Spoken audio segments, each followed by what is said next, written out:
Alright, today we're making some Turkish style pasta. Super simple, super quick, exactly how I like it. First up, I'm searing some ground beef. No need for oil here, the beef should release enough fat on its own. While that's searing, I chop up 6 onions into small cubes.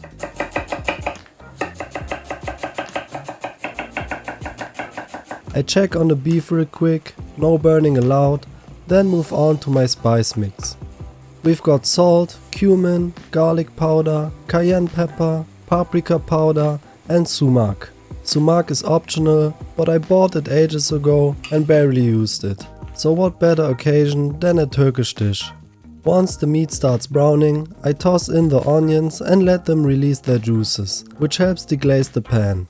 6 onions might seem a lot, but I want about half the weight of the beef in onions. They lose a ton of volume while searing and add incredible flavor.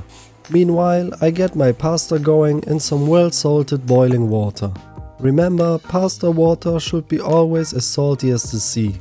I'm using mini rigatoni, but honestly, use whatever you've got. Next, the yogurt sauce. I'm using Turkish yogurt because it's got 10% fat and it's super rich and creamy. Greek yogurt or any thick yogurt works too. A little salt, a quick whisk to make it even creamier, then the juice of half a lemon. One more whisk, then I grab 3 cloves of garlic and grate them straight in. That's it, yogurt sauce done. Back to the beef. I mix in my spices and add a bit of pasta water to get a nice saucy consistency. I also needed to add extra oil because my meat was a bit lean and didn't release that much fat, and the sticking was annoying. Quick taste test, needs a bit more salt. I also add some honey and a splash of pomegranate molasses. That last one's optional, but it adds acidity and rounds the flavors. Now for the butter. I melt a good chunk, then stir in some smoked paprika powder and a little nutmeg. That's the topping you saw at the beginning, and I must say it smells incredible.